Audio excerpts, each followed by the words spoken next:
السلام علیکم جے ریڈرز، کیسے ہیں آپ سب لوگ؟ امید کرتی ہوں سب ٹھیک خیریت سے ہوں گے۔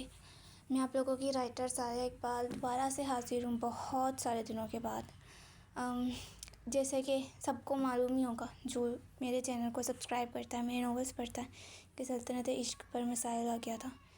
وہی سیم مسئلہ پچھلے چینل پر تھا اور وہی اس پر آ گیا۔ مجھے نہیں پتا، ناول کی کہانی ڈیفرنٹ ہے، اس کے کیریکٹرز ڈیفرنٹ ہیں۔ مے بی آج تک کسی نے ایسا لکھا بھی نہیں ہوگا جیسا میں لکھ رہی تھی، الگ ہی تھا سب سے۔ پھر بھی اس کو لے کر کافی مسئلے ہو رہے ہیں کیونکہ اب اس کا کوئی حل نکل ہی نہیں رہا ہے۔ میری کافی دن ہو گئی یوٹیوب ٹیم سے بات ہو رہی ہے کہ میں دوبارہ سے اسے اپلوڈ کر سکوں، پر ابھی بھی وہ وہی کر رہے ہیں کہ 3 ایپیسوڈ اگر میں نے اس ناول کی ڈالی تو میرا چینل بینڈ ہو جائے گا، بند ہو جائے گا۔ اب میں چینل دوبارہ سے بند نہیں کروا سکتی اتنی ساری محنت کرنے کے بعد۔ تو اب بنا ٹائم ویسٹ کیے ہم دوسرے ناول کی طرف چلتے ہیں۔ میری کوشش رہے گی کہ میں جلد سے جلد اسے کمپلیٹ کر آپ لوگوں تک پہنچا دوں۔ تھوڑا سا ٹائم لگے گا، آپ لوگ انتظار کر لیجیے گا، پر انشاءاللہ اچھی کہانی لکھ کے میں آپ لوگوں کو PDF میں کمپلیٹ دوں گی، جس میں پڑھ کر آپ کو واقعی مزہ آئے گا۔ یہ تو ہو گئی سلطنت عشق کی بات۔ اب دل رقصم پر آتے ہیں۔ دل رقصم کی سنیک پک میں آج اپلوڈ کر رہی ہوں۔ ایپیسوڈ میں کل سے انشاءاللہ 3 بجے دن کے اپلوڈ کر دیا کروں گی۔ وائس اوور کے ساتھ ہوگا، کیونکہ سلطنت پہ وائس اوور نہیں تھا تو کافی وائس اوور کی ڈیمانڈز ہو رہی تھیں۔ اب میں وائس اوور کے ساتھ دل رقصم دوں گی اور مکمل کوشش کروں گی کہ اس بار پورا کا پورا ناول ہی دوں، بیچ میں چھوڑوں نہیں۔ تو امید کرتے ہیں اس بار کا سیزن 2 اب بھی آپ لوگوں کو بہت پسند آئے گا پہلے سیزن کی طرح۔ اس بار کی کہانی ویسی ہی ہوگی پر ڈیفرنٹ ہوگی۔ اس میں ایکشن بھی ہوگا، رومانٹک بھی ہوگی، فنی بھی ہوگی، سب ہوگا، پر ہمارے نئے کیریکٹرز کے ساتھ ہوگی۔ اس میں اب بہت سے نیو کیریکٹرز شروع ہونے والے ہیں جو آپ لوگوں کو آہستہ آہستہ کر کے ہمارے ناول کی نیو ایپیسوڈز میں پتہ چلتا جائے گا۔ انشاءاللہ کل سے ناول سٹارٹ کروں گی، باقاعدگی کے ساتھ دوں گی، وائس اوور کے ساتھ دوں گی اور اچھے سے مزے کی ایپیسوڈز دوں گی جن کو پڑھنے کے بعد آپ لوگوں کو مزہ آئے گا۔ بنا ٹائم مزید ویسٹ کیے چلتے ہیں ناول کی طرف، ناول کی سنیک پک کی طرف۔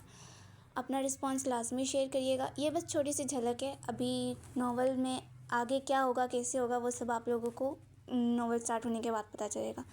کہانی کے نئے کردار بھی بہت مزے کے ہونے والے ہیں، تو چلتے ہیں اپنی کہانی کی طرف۔ ہوپ سو آپ سب کو پسند آئے گی۔ چینل کو سبسکرائب، لائک، شیئر، کمنٹ لازمی کریے گا ریڈرز۔ خدا حافظ، ملتے ہیں کل نئی ایپیسوڈ کے ساتھ، سیزن 2 کی فرسٹ ایپیسوڈ کے ساتھ۔ خدا حافظ۔ دل رقصم سیزن 2 از قلم صالحہ اقبال۔ کشمیر میں ہر دن کی طرح آج کا دن بھی بے حد خوبصورت، پرسکون، دل کو چھو جانے والا چھایا ہوا تھا، لیکن اتنے خوبصورت سے دن میں بھی حد سے زیادہ گہما گہمی کا ماحول تھا۔ پوری پنچایت میں خاموشی کا بسیرا تھا۔ لوگوں کی نظریں ایک شخص پر جمی ہوئی تھیں۔ اسے دیکھ بار بار وہ سب ایک دوسرے کی جانب دیکھنے لگتے ہیں، کیونکہ ان سب پر ان کی سانسیں خشک کرنے والا وہ ایک ہی شخص کافی تھا، جس کا وجود دیکھ ہی لوگوں کی سانسیں خشک ہو جاتی تھیں۔ آج وہ بھی عجیب کشمکش میں مبتلا ہوا اپنے لبوں پر خاموشی طاری کیے ہوئے تھا۔ اتنے لوگوں کی تپش خود پر محسوس کر کے بھی پھر بھی خاموش رہنے والا اور سب کو اپنی خاموشی سے خوف میں مبتلا کرنے والا کوئی اور نہیں، سائیں عباس خان ہے۔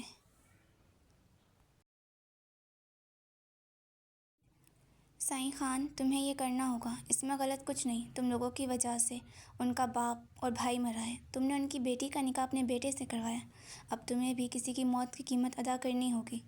عباس کے بائیں ہاتھ کی طرف لکڑی کی کرسیوں پر بیٹھے ہوئے 5 آدمیوں میں سے ایک عباس کے خاموش چہرے کو دیکھ، پنچایت کا حد سے زیادہ خاموش ماحول کو دیکھ مزید خاموشی برقرار نہ رکھتے ہوئے بولے، جس کی بات سائیں خان کے کانوں میں جیسے ہی پڑتی ہے، وہ فوراً سے نظریں اٹھا کر اس آدمی کی جانب دیکھنے لگتے ہیں۔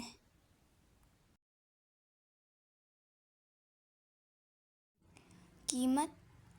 آدمی کے چہرے پر اپنی سرد نظریں جمائے اس کی بولی باتوں میں سے اس کا ایک لفظ پکڑے وہ دہراتا ہے، ہاں قیمت۔ جس طرح ہمیشہ تم لوگوں سے ان کے گناہوں کی قیمت ادا کرواتے ہو، اس طرح اب تمہیں بھی تو تمہاری غلطیوں کی قیمت ادا کرنی پڑے گی۔ تم نے آج تک پنچایت میں بہت سے لوگوں کی جانیں لی ہیں خان، کبھی کسی نے تم سے سوال کرنے کی ہمت نہیں کی، لیکن آج جب کوئی اپنے لیے آواز اٹھا رہا ہے،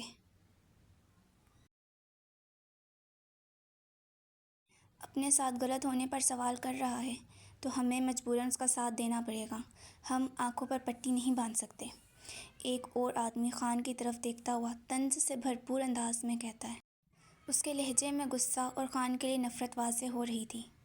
آنکھوں پر پٹی باندھنے کو کوئی بول بھی نہیں رہا تم لوگوں کو، لیکن تم لوگ وہ بولو جو صحیح ہو۔ میں اپنی 4 سال کی بچی کی شادی اتنے بڑے آدمی سے کروا دوں، کہنے سے پہلے سوچا بھی ہے تم لوگوں نے؟ جب تم اپنی منہ بولی بیٹی کی شادی اپنے دوست سے کروا سکتے ہو جو اس سے عمر میں 17 سال بڑا تھا، تو تم اپنی سگی بیٹی کے لیے بھی یہ کر سکتے ہو۔ اس 4 سال کی بچی میں اور اس انسان میں اتنا ہی فرق ہے۔ اگر ہم لوگوں نے بولنے سے پہلے نہیں سوچا تو تم بھی کرنے سے پہلے نہیں سوچو، جس طرح تم لوگوں کی جان لینے سے پہلے نہیں سوچتے۔ اب تم قیمت ادا کرنے سے پہلے نہیں سوچو سائیں خان، تمہیں کسی کے خون کی قیمت کا ازالہ دینا ہوگا، ورنہ ہم سب لوگ تم سے تمہاری پنچایتیں چھیننے کے بارے میں سوچ سکتے ہیں۔ اب اس عمر میں آ کر تم سے پنچایت چھین لی جائے تو یقیناً تمہیں یہ برداشت نہیں ہوگا۔ اب کی بار ایک اور آدمی بلند آواز میں دھمکانہ انداز میں پنچایت میں زمین پر بیٹھے ان گنت لوگوں کی جانب دیکھتے ہوئے کہتا ہے، جس کی بات کا اثر زمین پر بیٹھے لوگوں کو تو ہو گیا تھا، لیکن ان لوگوں کے سامنے درمیان پر ایک بڑی سی چنوٹی ڈارک براؤن کلر کی کرسی پر بیٹھے ہوئے سائیں عباس خان پر ہرگز نہ ہوا تھا۔ عباس ان لوگوں کی باتیں سن کر اپنے لبوں پر آنے والی ہنسی کو روک رہا تھا، لیکن اب کی بار آدمی کی بات پر وہ روک نہیں پاتا اور بلند آواز میں قہقہ لگاتے ہوئے ہنس پڑتا ہے۔ میری پنچایتی مجھ سے چھین سکو، تم لوگ اس قابل نہیں ہو۔ اس عمر میں آ کر میں کچھ چھیننے دوں گا بھی نہیں۔ کسی کو جو میرا تھا وہ میرا ہے اور ہمیشہ میرا ہی رہے گا، چاہے وہ گاؤں کی سرداری ہو یا پھر اس سرداری کے تحت لیے گئے میرے فیصلے۔ آج تک میں نے جو فیصلہ لیا وہ غلط نہیں تھا، اس بات سے تم لوگ واقف ہو، اور جو غلط ہو گیا ہے وہ انجانے میں ہوا ہے۔ اور رہی بات میری بیٹی کی، تو اگر غلطی میں نے کی ہے تو اس کا ازالہ میں خود بھروں گا، میری بیٹی نہیں بھرے گی۔ میری 4 سالہ بیٹی کسی بھی صورت میں 25 سالہ آدمی کے نکاح میں ہرگز نہیں جائے گی، اور وہ بھی ایک بنی کے طور پر، کبھی بھی نہیں، سمجھے تم لوگ؟ غصے میں کہتا ہوا وہاں موجود ہر ایک شخص پر سخت نظریں ڈالے عباس اپنی کرسی سے کھڑا ہوتا ہے۔ اپنا سفید رنگ کے کاٹن کے سوٹ پر پہنا بلیک کلر کا کوٹ ٹھیک کرتا وہ پنچایت سے جانے کے لیے اپنے قدم بڑھانے لگا تھا کہ اتنے میں ایک اور پنچایت کا سردار بول پڑتا ہے، جس کی بات سنے خان کے قدم آگے بڑھنے سے خود ہی قاصر ہو چکے تھے۔ اگر تم ابھی بھی اسی طرح اپنی بات پر اٹل رہے تو یاد رکھنا، تمہاری بربادی میں ہم تمہارے ساتھ نہیں، تمہارے سامنے کھڑے ہوں گے سائیں خان۔ تم نے آج تک جو فیصلہ لیا وہ ہم سب نے مانا، اب جو فیصلہ ہم کر رہے ہیں تمہاری بیٹی کے حوالے سے وہ تمہیں ماننا ہوگا، اور ویسے بھی تمہاری بیٹی ایک طوائف کی بیٹی ہے۔ اگر وقت رہتے تم اس کی زندگی کا صحیح فیصلہ نہیں لوگے تو کیا پتہ وہ بڑی ہو کر اپنی ماں کی طرح بن جائے، وہ اپنی ماں کی طرح پورے کشمیر میں مشہور ہو۔ پہلے تم اپنی بیوی کی وجہ سے کافی تذلیل برداشت کر رہے ہو، اگر بیٹی کی وجہ سے بھی تم اپنی بنی بنائی عزت گنوانا نہیں چاہتے تو بہتر نہیں ہے کہ وہ پہلے ہی کسی کی عزت بنا کر کسی کے حوالے، کسی کے سپرد کر دی جائے۔ عباس کے خاموش وجود کو دیکھ اپنی کرسی سے کھڑے ہوتے ہوئے اپنے دونوں ہاتھ کمر پر پیچھے باندھے ایک اچھی خاصی بڑی عمر کا آدمی، چوڑی باڈی، موٹا پیٹ، دونوں ہاتھ کمر پر باندھتے ہوئے چھوٹے چھوٹے قدم اٹھائے آگے کی جانب بڑھتا ہوا کہتا ہے، جیسے وہ عباس کے برابر میں آ کھڑا ہوتا ہے، بنا کوئی لمحہ گوائے اس کی جانب غور سے دیکھے اپنے ہاتھ کا تیش میں مکہ بناتا ہوا عباس پلٹتا ہے اور زوردار مکہ اس کے منہ پر دے مارتا ہے، جس سے اسی لمحے دوسرے گاؤں کا سردار زمیں بوس ہو گیا تھا۔ اسے زمیں بوس ہوتا دیکھ کرسی پر بیٹھے باقی کے لوگ اور زمین پر بیٹھے لوگ سب کے سب ایک ہی دم اپنی جگہوں سے اٹھ کھڑے ہوئے تھے اور حیران کن انداز میں سائیں خان کو دیکھنے لگے تھے، کیونکہ جس کو اس نے مارا تھا وہ کسی چھوٹے موٹے گاؤں کا سردار نہیں تھا، اس آدمی کی سرداری میں تقریباً 20 گاؤں آتے تھے۔ عباس نے نہ اس کے عہدے کا لحاظ کیا، نہ اس کی عمر کا۔ اس کے منہ سے نکلے الفاظوں کو اس نے ایک ہی مکے سے بند کر دیا اور کسی اور کو کچھ بھی کہنے کا موقع دینے سے بھی روک دیا۔ کسی اور کو کچھ کہنا ہے، اپنے ہاتھ کا مکہ بنائے ہوئے، اسے مضبوط مٹھی میں بند کیے ہوئے، عباس سب لوگوں کی طرف گہری سانس خون ادھرتی نظروں سے دیکھتے ہوئے پوچھتا ہے۔ عباس کے پوچھنے پر سب لوگوں کی سانسیں اسی پل تھم چکی تھیں۔ کوئی بھی کہنا تو دور، سر اٹھانے کی ہمت تک نہیں کر رہا تھا۔ اگر کسی نے ایک لفظ اور میری بیوی اور بیٹی کے حوالے میں کہا تو یاد رکھنا، مکوں سے زیادہ گولیاں چلانا پسند ہے مجھے، اور گولیاں کبھی کسی کو دوسرا موقع نہیں دیتی اٹھنے کا۔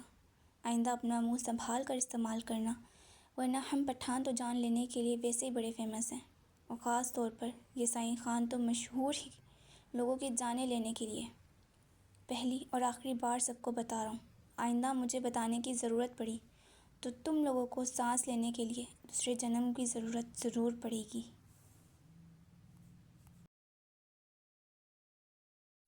اپنے ہاتھ کی مٹھی کھولے ایک اٹل انداز میں شہادت کی انگلی سب لوگوں کو دکھاتا ہوا بولتا ہے، اور بولنے کے بعد پنچایت سے جانے کے لیے دروازے سے باہر کی طرف وہ بڑھ گیا تھا۔